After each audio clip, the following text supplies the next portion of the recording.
Hello students, आपका स्वागत है आज के सेशन में। 2023 का गणित पिछले साल का पेपर है। देखिए यहाँ पे अनुक्रमांक लिखा हुआ है और यहाँ पे नाम लिखना होगा। अनुक्रमांक माने आपका रोल नंबर और नाम यहाँ पे लिखना होगा, ठीक है। चलिए, कितने पृष्ठ का है? 12 पृष्ठ है इसमें टोटल। क्लियर? तो ध्यान से समझिएगा, ये पेपर आपको मैं पूरा कराने वाला हूँ। चैनल को लाइक और सब्सक्राइब कर दीजिए फटाफट और बेल आइकन जरूर दबाइएगा ताकि आपको इसका सारा वीडियो मिल सके। मैं पूरा पेपर हल कराऊंगा, लेकिन इसमें केवल OMR सीट में 20 नंबर का हल कराने वाला हूं। इसके बाद धीरे धीरे मैं आपको पूरा ये पेपर हल कराऊंगा 2-3 वीडियो में, ठीक है। ध्यान से समझिएगा। चलिए, तो यहाँ लिखा हुआ है प्रारंभ के 15 मिनट परीक्षार्थियों को प्रश्न पत्र पढ़ने के लिए निर्धारित किए गए हैं। 15 मिनट आपको ये प्रश्न पत्र पढ़ना है और ज़बरदस्त तरीके से इसको समझिए, देखिए, क्योंकि ऐसा ही पेपर आपको मिलने वाला है बोर्ड में, ठीक है। चलिए, पहला प्रश्न देखते हैं। पहला प्रश्न देखिए क्या लिखा हुआ है। पहला प्रश्न, किन्हीं दो धनात्मक पूर्णांकों a और b के लिए क्या हो सकता है, बताइए। a और b के लिए आपने कौन सा फार्मूला पढ़ा हुआ है? ये वाला, यही फार्मूला है। क्यों? a गुणे b बराबर म स गुणे ल स, ये फार्मूला होता है, इसको याद कर लीजिएगा। a गुणे b बराबर म स गुणे ल स, यानी पहला पद गुणे दूसरा पद बराबर म स गुणे म स ल स वाला पाठ अगर आप लोग पढ़े होंगे तो आपको आएगा, ठीक है। सूत्र है, फार्मूला है, याद कर लीजिएगा।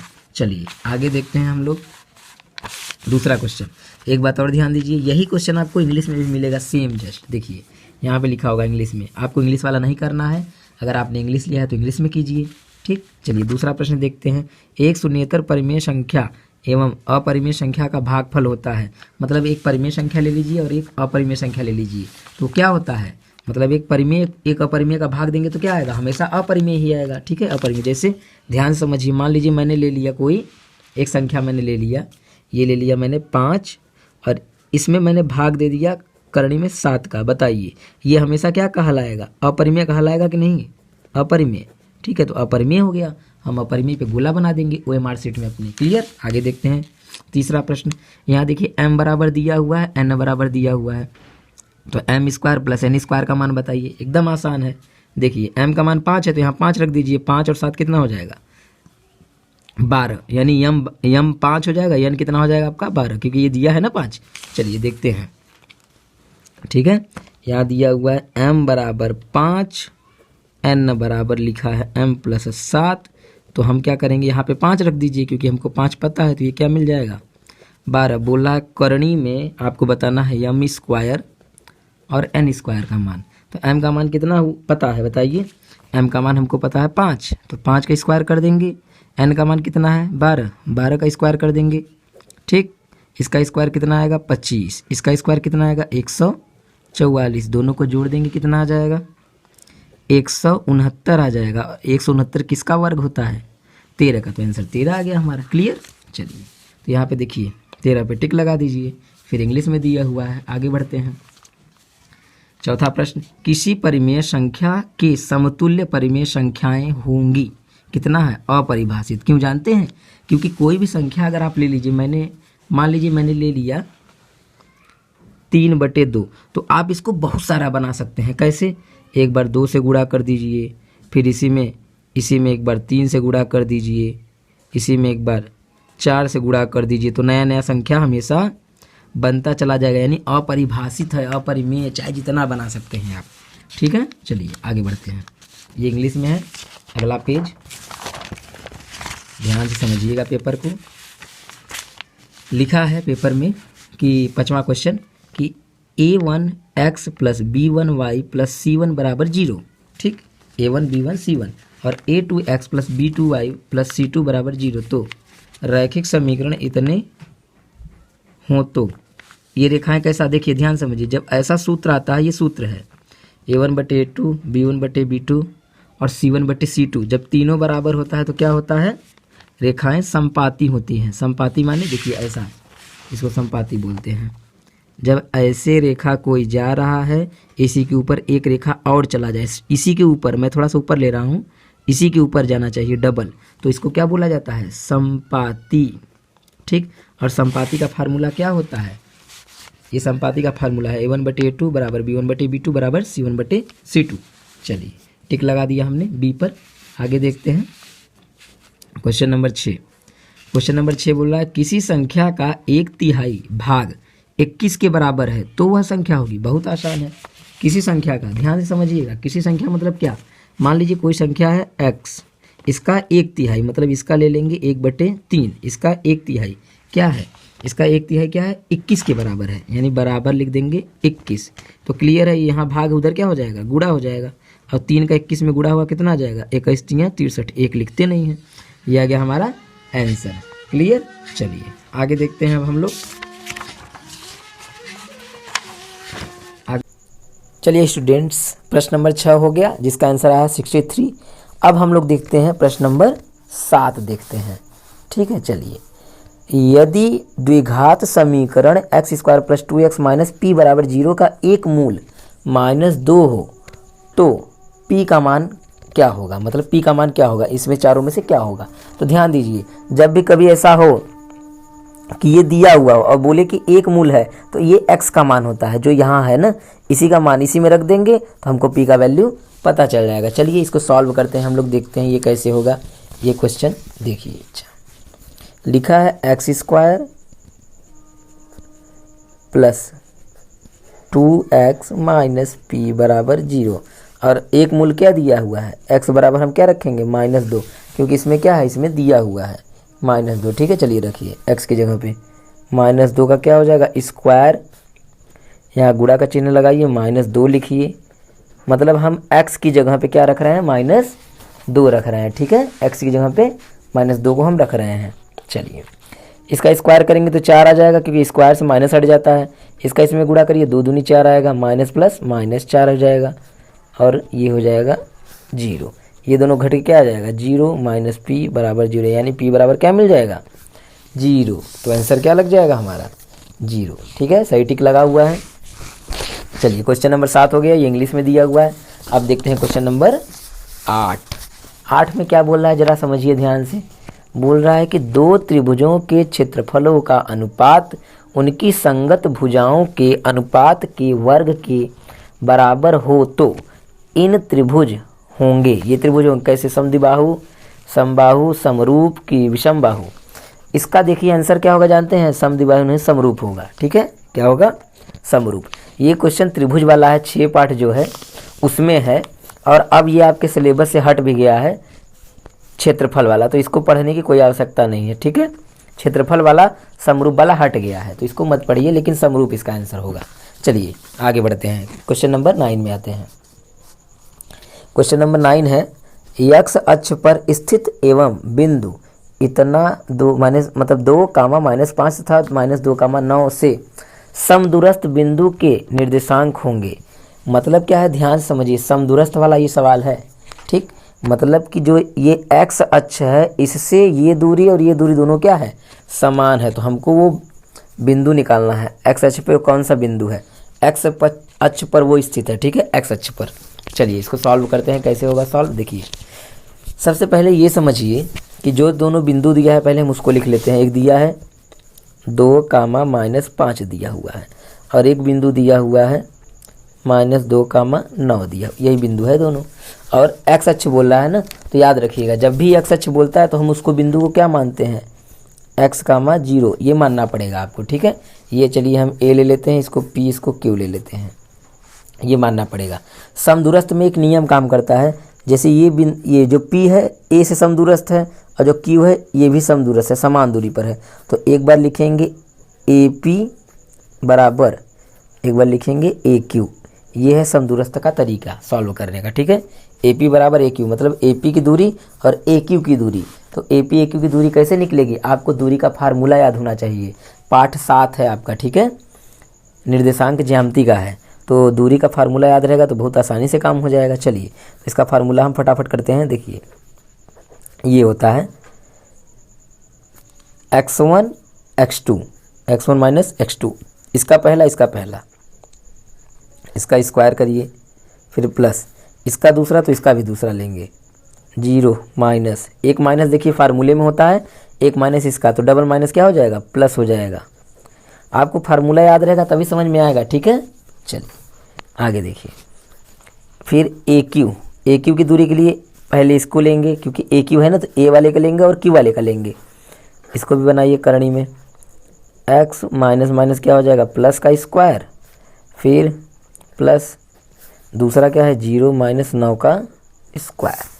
ठीक है, चलिए देखिए, इसका स्क्वायर ऐसे ही रहने दीजिए, इसको कुछ मत करिए, जीरो का कोई मतलब नहीं होता, तो 5 क्या बन जाएगा, 25 बन जाएगा बराबर। इसको भी ऐसे ही रहने दीजिए, 9 का स्क्वायर कितना बन जाएगा, 81। ठीक है, जीरो का कोई मतलब नहीं, माइनस हट जाएगा स्क्वायर से। आगे देखिए, करनी से करनी कट जाता है दोनों साइड अगर होता है, तो ये हो गया x माइनस 2 का स्क्वायर प्लस 25 बराबर x प्लस 2 का स्क्वायर प्लस 81 हो गया। ठीक है, चलिए अब इसको हम क्या करते हैं, इसको ओपन कर देते हैं, इन दोनों को ए स्क्वायर बी स्क्वायर में तोड़ देते हैं फटाफट। चलिए देखिए, a square plus b square plus 2ab करेंगे तो यह आ जाएगा 4x। ठीक है, हम जल्दी जल्दी थोड़ा कर रहे हैं, ध्यान दीजिएगा। इसको तोड़ेंगे, ए स्क्वायर प्लस बी स्क्वायर मतलब 4 आ जाएगा, प्लस 2ab मतलब 4x आएगा सीधा सीधा। दोनों साइड जो मिले उसको काट दीजिए, ये देखिए मिल रहा है, ये 4 से 4 कट जाएगा, ये नहीं कटेगा क्योंकि यहाँ माइनस है यहाँ प्लस है। ठीक है, नहीं कटेगा, इसको इधर भेजिए, इसको इधर भेजिए, तो ये -4x, इसको इधर लाएंगे तो -4x, दोनों माइनस x x एक साइड कर लिए, 25 को उधर भेज दीजिए, 81 माइनस 25, 25 माइनस हो जाएगा, जोड़ देंगे -8x बराबर 25 इसमें से घटाइए, एक इसको दे दीजिए, 11 में से 5 जाएगा 6 बचेगा, ये किसको दिया था 7, 7 में से 2 गया 5, चिन्ह किसका लगेगा, सही है, कोई दिक्कत नहीं है। चलिए ये आ जाएगा 56 बटे -8, काट दीजिए क्योंकि यहाँ गुणा था तो भाग में हो गया, 8 सत्ते 56, -7 आ गया, -7, यानी कि जो हमने माना है वहाँ पे ए का, देखिए ए हमने क्या माना है, बिंदु ए पूछा था ना ये वाला कि एक्स अक्ष पर वो कौन सा बिंदु स्थित है, तो एक्स की जगह पे रख देंगे 7 लिखेंगे, इसलिए ए क्या हो जाएगा आपका -7,0, ये हो गया आंसर, -7,0। थोड़ा बड़ा था इसलिए टाइम लग गया। ठीक है, चलिए ये रहा -7,0, इस पर लगेगा, गलत टिक लगाया है जो भी ये किया था जिससे मैंने इसको पेपर मांगा है, ये देखिए होगा। चलिए बी वाला क्वेश्चन सही होगा आंसर इसका। 9वां देखिए, 10वां में 9वां तो हो गया, त्रिभुज ABC एक समद्विबाहु त्रिभुज है जिसमें AB बराबर AC। देखिए त्रिभुज बोला है वो भी ABC, तो आइए फटाफट एक त्रिभुज बनाते हैं आपको समझाने के लिए तुरंत। देखिए बस त्रिभुज बनाइए, समझ में आ जाएगा। ये हो गया आपका त्रिभुज, ध्यान से समझिएगा, तुरंत समझ में आएगा, आसान है ये हो गया ABC, एक त्रिभुज बन गया। बोल रहा है कि ABC में क्या बोल रहा है कि AB मतलब ये वाला लाइन और ये AC दोनों क्या है, बराबर है। AB और AC क्या है, बराबर है, और समद्विबाहु त्रिभुज है इसीलिए बराबर होगा, दो भुजा ना। ठीक है, तो बोल रहा है इसमें से कौन सा कंडीशन पालन करेगा, कोण B बराबर कोण C, कौन सा होगा, देखिए सही यही होगा। जानते हैं क्यों, क्योंकि जब भुजाएं बराबर होती हैं इसके सामने के कोण भी बराबर होते हैं, इस बात को आपको याद रखना है। फिर से सुनिए, ये त्रिभुज का नियम है कि जब उसकी दो भुजाएं बराबर होती हैं त्रिभुज में, किसी भी त्रिभुज में, तो उसके सामने के सम्मुख कोण भी बराबर होते हैं आपस में, यानी कोण B बराबर होगा कोण C, ये वाला सही होगा, कोण B बराबर कोण C। क्लियर, चलिए ये बात आपको समझ में आ गया होगा।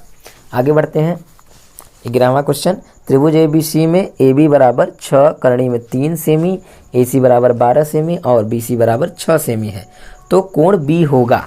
देखिए आंसर तो 90 आएगा, लेकिन कैसे आएगा जरा इसको देखते हैं। ये क्या है, एक त्रिभुज है, त्रिभुज बनाइए फटाफट।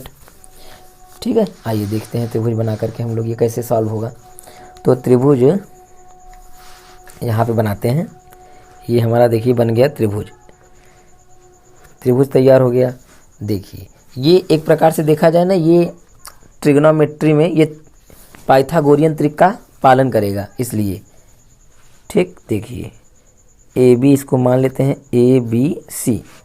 अब AB बराबर कितना दिया है, 6, करणी में 3 दिया है, AC दिया है 12 और BC दिया है 6। अब इसको हम लोग क्या करेंगे, वही पाइथागोरस प्रमेय, कर्ण स्क्वायर बराबर लंब स्क्वायर प्लस आधार स्क्वायर पे सेट करेंगे। अगर ये सेट हो गया इसका मतलब यहाँ 90 अंश का कोण फिक्स है, बनेगा। हम पहले से ही बना दिए हैं लेकिन इसको चेक करना था। ठीक है, तो चेक भी हो जाएगा, बना भी दिए हैं। चलिए देखते हैं, तो लिखेंगे कर्ण स्क्वायर लंब स्क्वायर आधार स्क्वायर। अगर इस पर सही से ही आ गया दोनों साइड तो समझ लीजिए कि ये 90 अंश का कोण ही बनेगा। कर्ण का मान कितना है, 12 का स्क्वायर, लंब कितना है 6, करणी में 3 का स्क्वायर, और आधार कितना है, आधार है 6 का स्क्वायर। चलिए इसका स्क्वायर करेंगे तो 144 आएगा। अब बस इधर 144 ला दीजिए तो काम हो जाए। 6 का स्क्वायर कितना होता है, 36, 2 से मतलब स्क्वायर से करणी हटेगा, बस 3 बचेगा, ये हो जाएगा 36, यहाँ 144 आ चुका है। ठीक, इसका इसमें गुणा करिए, गुणा करके जोड़ेंगे ना तो आएगा 144, यानी कि ये दोनों पालन कर रहा है। इसका मतलब यहाँ कितने अंश का कोड बनेगा, 90 अंश का, तो 90 वाला ये करेक्ट होगा। क्लियर, चलिए हो गया हमारा 11वां क्वेश्चन। अब देखते हैं क्वेश्चन नंबर 12। मैं आपको पूरा पेपर कराऊंगा, ठीक है, लेकिन एक ही वीडियो में नहीं, अलग अलग वीडियो में, कुछ भागों में, 2-3 वीडियो में हम लोग इसको देखेंगे पूरा। आइए क्वेश्चन नंबर 12 पढ़ते हैं। बहुत ही आसान प्रश्न है ये भी, इसको देख लिया जाए।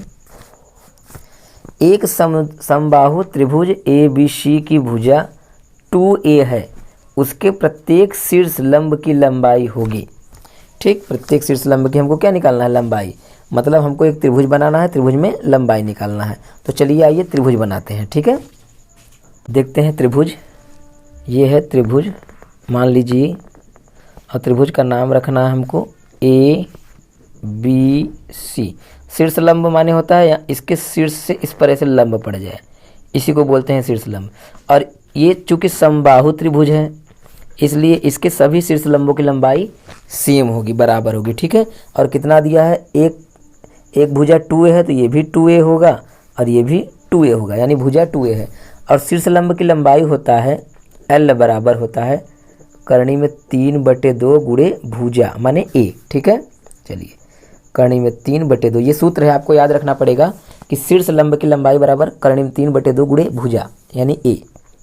a का मान कितना है, 2a है, यहाँ लिखेंगे 2a, 2 से 2 कट जाएगा तो क्या बचेगा, a करनी में 3, यानी a करनी में 3 वाला ऑप्शन हमारा सही होगा। कौन है, देखिए ये पहला ही है क्या, ये भी सही टिक लगा हुआ है। चलिए अगला वाला प्रश्न देखते हैं। लिखा है यदि साइन a बराबर कॉस a हो तो a का मान ज्ञात कीजिए। बहुत ही आसान प्रश्न है, a का मान। देखिए ध्यान से समझिए, डायरेक्ट मैं बता रहा हूँ आपको। यहाँ पे मान रखना है a का, एक बार 0, एक बार 30, एक बार 45, एक बार 60, जिससे दोनों बराबर आ जाए वही होगा। बताइए साइन 0 अंश का मान क्या होता है, साइन 0 अंश का मान 0 होता है, लेकिन साइन कॉस 0 अंश का मान कितना होता है, कॉस 0 अंश का मान 1 होता है। ठीक है, ये गलत है, ये गलत टिक लगा हुआ है। हाँ, 45 का मान दोनों का सेम होता है।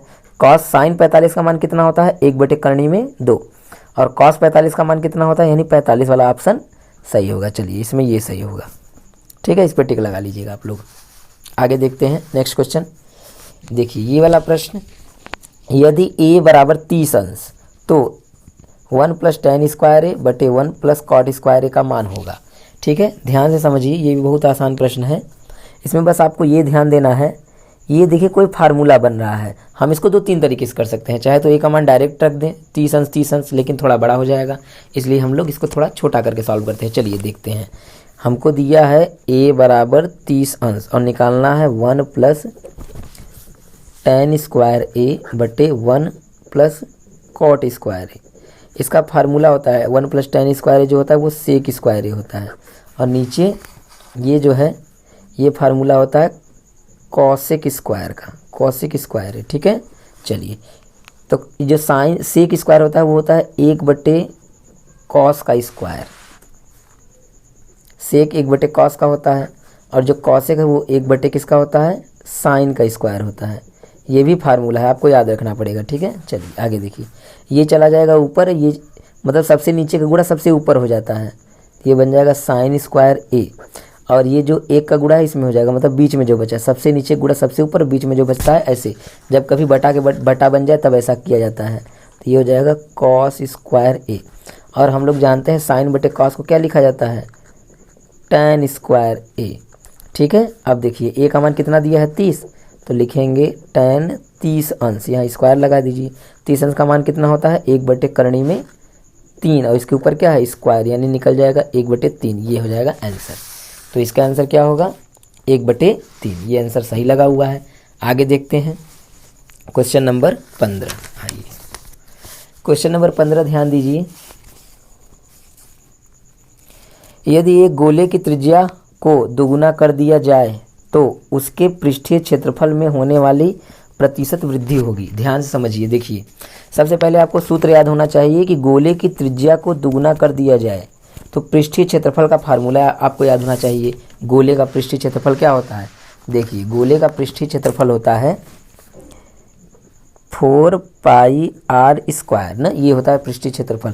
अगर उसको डबल कर दिया जाए, माने इसको डबल कर दीजिए, 4 पाई जो आर है यहाँ पे ना, इसको 2r लिख दीजिए, तभी तो डबल होगा, और इसका कर दीजिए स्क्वायर। तो ये कितना परसेंट होगा? परसेंट बनाने के लिए हमेशा किससे गुणा करते हैं? 100 से। ठीक है, चलिए इससे ये काट दीजिए, ये बन जाएगा, स्क्वायर खोल दीजिए तो ये बन जाएगा 4r का स्क्वायर बटे आर स्क्वायर इंटू 100। आर से आर काट दीजिए, 4 का 100 में करेंगे 400%, यानी 400% वो बढ़ जाएगा, यानी 400 पे टिक लगा देना है। ठीक, 400। आगे देखिए क्वेश्चन नंबर 16।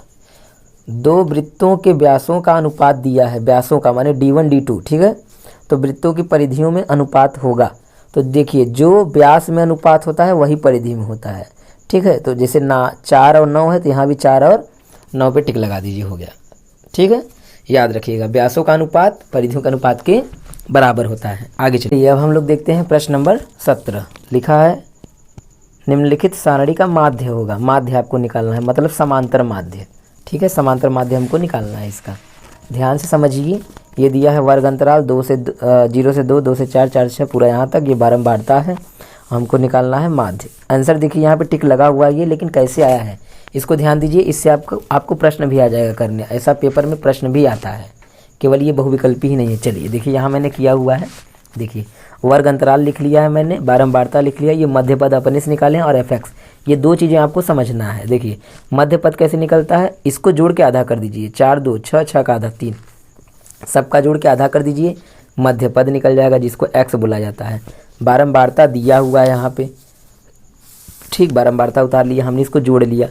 यहाँ पे देखिए इस बारंबारता को f बोलते हैं, f मीन्स फ्रीक्वेंसी। ठीक है, आगे देखिए fx माने f और x का गुणा, ये x है ये f है, दोनों का गुणा कर दीजिए। 3 एकम 3, 1 3 3, 5 5 25, 4 7 28, 7 9 63। ठीक है, फिर इसको जोड़ लेंगे, इसको जोड़ लेंगे। याद रखिएगा f वाला जोड़ा जाता है और fx वाला। f ये सिग्मा इसको पढ़ते हैं, सिग्मा। सिग्मा माने होता है जोड़ना, योग। f माने f के सभी का जोड़, और ये सिग्मा fx माने fx का सभी का जोड़। ठीक है, तो अब लिखेंगे माध्य बराबर, माध्य बराबर फार्मूला होता है सिग्मा fx बटे सिग्मा f, ये फार्मूला होता है।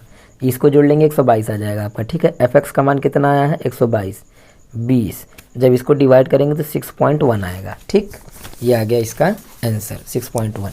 चलिए आगे देखते हैं क्वेश्चन नंबर 18। 17 तक हो गया हमारा। 18वां प्रश्न देखिए। 18वां प्रश्न आपको क्या करना है, किसी बारंबारता बंटन का माध्य, माने ये माध्य दिया हुआ है पहले से, और बहुलक 28 है तो उसका माध्यक क्या होगा। ठीक, माध्यक निकालना है, तो एक फार्मूला होता है माध्य, माध्यक और बहुलक में, उसी में हम लोग इसको सेट करेंगे। चलिए देखते हैं। तो फार्मूला होता है इसका,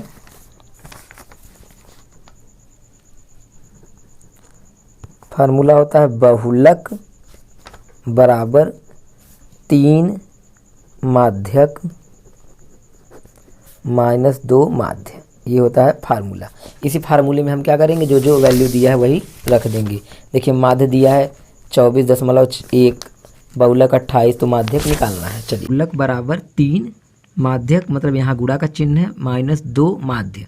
ठीक है, ये फार्मूला होता है। तो बहुलक का मान जो दिया है हम रख देंगे। देखिए यहाँ पे मैंने रखा हुआ है, बहुलक का मान कितना रखेंगे 28 बराबर 3 गुणे माध्यक माइनस यहाँ पे 2 है ना, इसलिए गुणा, फिर 24.1, फिर इसके बाद क्या होगा 28 वैसे ही लिख दिए हैं, फिर 3 लिखे हैं।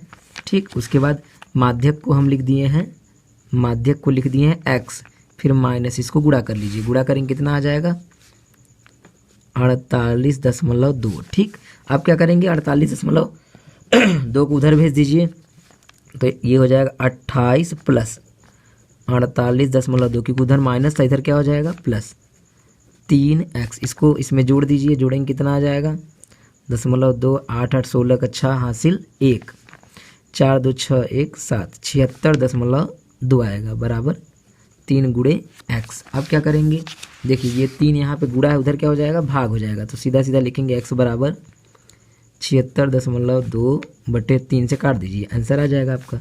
काटिए, कितनी बार में कटेगा 3 दूनी 6, एक इसको दे दीजिए 3 5 15, एक इसको दे दीजिए 3 चौके 12, ये आ गया 25.4। देखिए 25.4 कहीं पे ऑप्शन में दिया हुआ है, हाँ दिया हुआ है, देखिए यहाँ पे ये आंसर गलत लगा हुआ है टिक, ठीक है, ये 25.4। आगे देखते हैं अगला प्रश्न हमारा क्या है। अगला प्रश्न बहुत ही आसान प्रश्न है, ये समझ में आपको तुरंत आ जाएगा देखने से ही। यहाँ पे पूछ रहा है कि वर्ग अंतराल दिया है, बारंबारता दिया है, बोल रहा है कि बारंबारता बंटन में बहुलक वर्ग होगा। बहुलक वर्ग, बहुलक वर्ग में क्या होता है कि जो बारंबारता सबसे अधिक होता है वही बहुलक वर्ग होता है। तो 23 सबसे अधिक है ना, तो इसका बहुलक वर्ग क्या होगा 20 से 30, तो लगा दीजिए 20 से 30 पे टिक, ठीक है, ये है 20 से 30। बहुलक वर्ग मतलब कि जो सबसे बारंबारता ज़्यादा हो उसका बहुलक, ये वर्ग अंतराल बताते हैं, इसी को वर्ग बोलते हैं, ठीक, वर्ग अंतराल।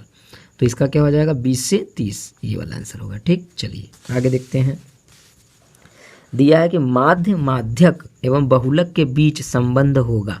अभी हमने इसको सूत्र को पढ़ा है पीछे, अभी जो लिखे हैं ये बहुलक बराबर 3 माध्यक माइनस 2 माध्य, ये वाला फार्मूला होगा, ठीक है, बी। तो इस तरह से देखिए मैंने 20 प्रश्न आपको बता दिया है। अब इसी तरह से इसको मैं पूरा पेपर कराऊंगा, लेकिन आप बने रहिए, चैनल को लाइक और सब्सक्राइब कर लीजिए, बेल आइकन दबा लीजिए, ताकि जब भी मैं इसका वीडियो आगे का डालूं तो आपको वो मिल जाए। मैं देखिए इस तरह से ये पूरा पेपर है, मैं इस पूरे पेपर को हल कराऊंगा धीरे धीरे, ठीक है। चलिए धन्यवाद मेरा वीडियो देखने के लिए।